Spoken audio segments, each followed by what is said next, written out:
বাঁকুড়ার এক নির্জন গ্রাম অহল্যাপুর। সেখানে এক জমিদার বাড়ি আছে, যার প্রতিটি ইট যেন দীর্ঘশ্বাসের ওপরে দাঁড়িয়ে। আমি গিয়েছিলাম সেই বাড়ির ঠাকুর ঘর থেকে কিছু পুরনো পুঁথি উদ্ধার করতে। ঠাকুর ঘরটা মূল বাড়ি থেকে একটু তফাতে, এক বিশাল দিঘির পাড়ে।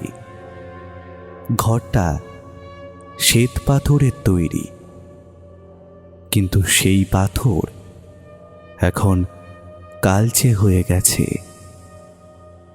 ঠাকুর ঘরের ভারী কাঠের দরজাটা যখন ঠেললাম, তখন এক দীর্ঘ যন্ত্রণাদায়ক শব্দ হলো। মনে হলো দরজাটা বহু বছর পরে নিঃশ্বাস নিল। নাকে এলো এক তীব্র বাসি চন্দন আর পচা ধূপের গন্ধ। ঠাকুর ঘরের একদম মাঝখানে রাখা ছিল এক দেবী মূর্তি, কিন্তু মূর্তির মুখটা কেন জানি না একটা কালো কাপড় দিয়ে ঢাকা ছিল। ঘরটার ভেতরটা এতই নিঝুম যে আমার নিজের পায়ের আওয়াজ দেওয়ালে প্রতিধ্বনিত হয়ে ফিরে আসছিল। ঠিক তখনই মনে হলো মূর্তির ওপাশ থেকে কেউ একজন চন্দন ঘষছে, কিন্তু সেখানে তো কেউ নেই। সন্ধ্যা নামার সাথে সাথে ঠাকুর ঘরের জানলাগুলো নিজে থেকেই কাঁপতে শুরু করলো।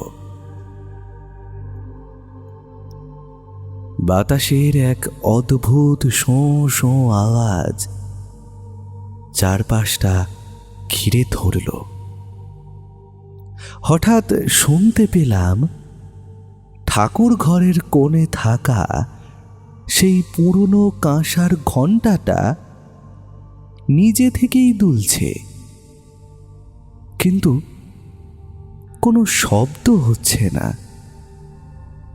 যেন কেউ ঘণ্টার আওয়াজটাকে হাত দিয়ে টিপে ধরেছে। মূর্তির সেই ঢাকা দেওয়া কাপড়টা হঠাৎ করে নড়ে উঠল। না,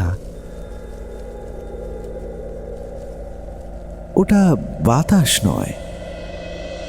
মনে হলো কাপড়ের নিচ থেকে কেউ একজন তার লম্বা নাক দিয়ে নিঃশ্বাস ফেলছে, আর সেই সাথে শুরু হলো এক অদ্ভুত গোঙানি। কোনো মানুষের কান্না নয়, মনে হলো হাজার হাজার পোকা যেন একসাথে ডানা ঝাপটাচ্ছে। হঠাৎ কাপড়টা খসে পড়ল।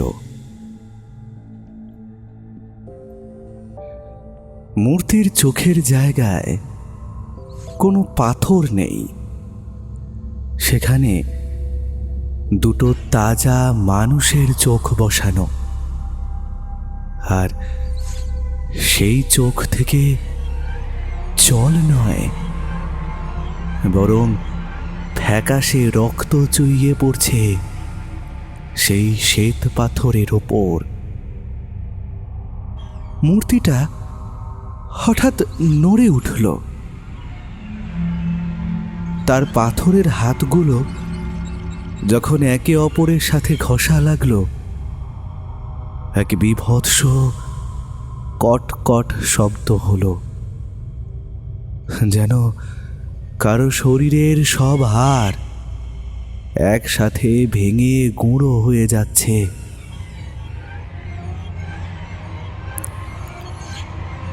মূর্তির মুখ থেকে সেই পচা চন্দনের গন্ধটা আরো তীব্র হয়ে এলো। আমার পায়ের তলার মেঝেটা হঠাৎ করে পিচ্ছিল হয়ে গেল। চেয়ে দেখলাম শ্বেত পাথরের মেঝে থেকে তাজা রক্ত চুইয়ে বেরোচ্ছে। ঠাকুর ঘরের দেওয়ালে ঝোলানো পুরনো খড়গগুলো একে অপরের সাথে ধাক্কা খেয়ে ঝনঝন শব্দ করতে লাগলো। মূর্তিটা তার পাথরের হাত বাড়িয়ে আমার গলার কাছে এলো। আমি অনুভব করলাম আমার দম বন্ধ হয়ে আসছে। নাকে এলো সেই কাঁচা রক্তের গন্ধ। মূর্তির সেই পাথরের আঙুলগুলো যখন আমার চামড়ায় বিঁধল, এক অদ্ভুত শব্দ হলো। মনে হলো আমার শরীরের সব রক্ত সেই পাথর শুষে নিতে চাইছে। হঠাৎ ঠাকুর ঘরের সেই পুরনো ঘণ্টাটা এক অমানসিক শব্দে বেজে উঠল।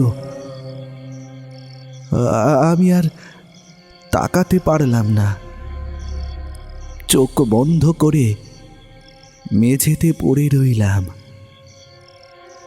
ভোরের আলো যখন শ্বেত পাথরের ওপরে আছড়ে পড়ল, সব শান্ত। মূর্তির মুখটা আবার সেই কালো কাপড় দিয়ে ঢাকা, কিন্তু ঠাকুর ঘরের মেঝেতে রয়ে গেছে 4টে ছোপ ছোপ রক্তের দাগ। গ্রামের পুরোহিত জানালো, 100 বছর আগে এই বাড়িতে এক দেবদাসীকে জীবন্ত বলি দিয়ে মূর্তির নিচে পুঁতে দেওয়া হয়েছিল। সেই থেকে নাকি আজও ওই মূর্তি রক্ত আর তাজা চন্দনের গন্ধ খোঁজে। আজও রাতে আমি যখন একা থাকি, আমার নাকে সেই পচা চন্দনের গন্ধ আসে। আমার গলার সেই পাথুরে আঙুলের আঁচড়গুলো আজও অমাবস্যার রাতে কন কন করে ওঠে। আমি জানি অহল্যাপুরের সেই শ্বেত পাথরের ঠাকুর ঘরে আজও কেউ চন্দন ঘষছে, আর নতুন কোনো অতিথির জন্য অপেক্ষা করছে। আপনারা যারা আজ রাতে কোনো পুরনো মন্দিরে বা ঠাকুর ঘরে যাচ্ছেন, সাবধান, ভালো করে দেখুন তো মূর্তির চোখের কাপড়টা কি নিজে থেকেই একটু নড়ে উঠল।